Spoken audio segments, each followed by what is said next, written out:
when I first started lifting, I basically just cared about growing big arms because I thought that was basically the key to getting girls. And in reality, it's actually just the key to get compliments from other dudes, either in the gym or online through social media. But I still know they get really hurts for getting the girls. So with that, I made a ton of mistakes when I first started trying to grow my arms. But there are 3 in particular that I did that I think really prevented me from growing my arms. And I don't want to make this out like I have huge arms now. I'm doing okay, but I definitely am not Steve Hall yet. But when I corrected these 3 things, it definitely helped me out in this kind of arm department here. So the first thing that I did wrong was just training them too infrequently. When I first started getting into this whole fitness thing, I found myself being kind of attracted to the evidence-based crowd. And there were a lot of individuals in the evidence-based crowd a handful of years ago that would say that you don't need to train your arms directly to grow them. You can just get indirect work from your pressing movements and your pulling movements, and that's going to grow your biceps and triceps. And while that is true, you can grow your arms with just that indirect work. I don't think most people are going to maximize their arm growth with that just indirect work. Now, there's genetic outliers. Like I believe Greg Nuckols has told a story about one of his friends in college who played football and he couldn't do direct arm work because his arms would get too big to carry a football. That is a bit absurd, but there are going to be individuals like that just don't need to train things directly. Like I know I had a guy in college that it seemed like all he did was play basketball and he was way more jacked than most guys in the gym. So there are outliers, but I think the majority of people, you're going to need to train your arms directly to grow them maximally.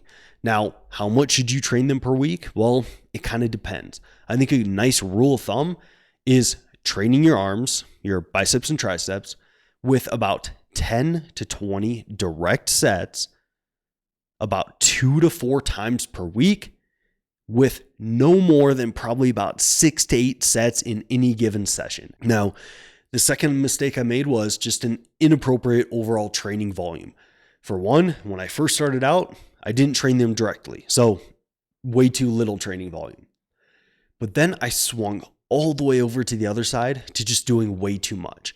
Like I would be doing triple drop sets and like 15 to 20 sets of just bicep work in a single session.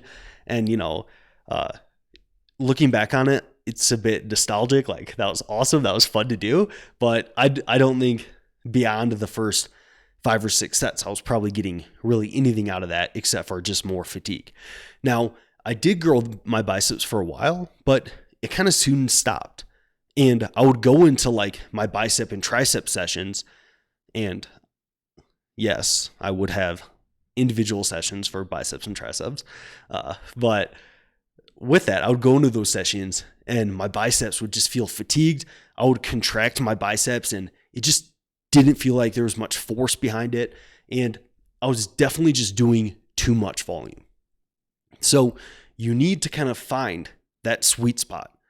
You don't want to do so little volume in which you don't even feel like you're getting a bicep pump. The workout doesn't even feel challenging for your triceps. You don't get any sort of following day fatigue or soreness in your arms, but you also don't want to do too much in which your triceps always have overlapping soreness, or you're finding yourself just running into junk volume territory in which you're just kind of moving weight around when you're tired.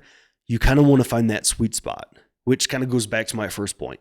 About 10 to 20 sets, direct sets, is probably going to be about right for most people, but that should be adjusted based on how you're responding. All right. And I would look at things like how good of pumps you're getting, how much following day soreness and fatigue you're getting. Are you getting overlapping fatigue and soreness? How's your performance on your lifts? How does the muscle contraction feel? And different things like that. And the third mistake I make, which is a mistake that I think a ton of people still make, and this isn't a very common practice to implement in programs. And what I'm talking about is I always trained my arms last in my workouts when I didn't have just like individual sessions for my biceps and triceps. Often I would have my biceps like at the end of a pull session, or I would have my triceps at the end of a push session. And while this is generally fine to do, say our biceps are a greater priority than our back, does it really make sense to just do your 6 sets of biceps after you've already done like 6 to 8 sets of back work? Probably not. And I would say at the very least, maybe you still start with a barbell row, but maybe your second exercise is a direct bicep movement. And then you do 3 sets of biceps, and then you go back and you do 3 sets of back, and then you go back to 3 sets of biceps, and you just alternate between. Or if you really just want to prioritize your arms, start your sessions with your arm work. It's okay to start your sessions with isolation work. Like, you're going to be fine. All right. So the third mistake I made was always training them last in my workouts. And when I started training them earlier in my sessions, or even first in my sessions, I definitely noticed more stimulus and more overall growth.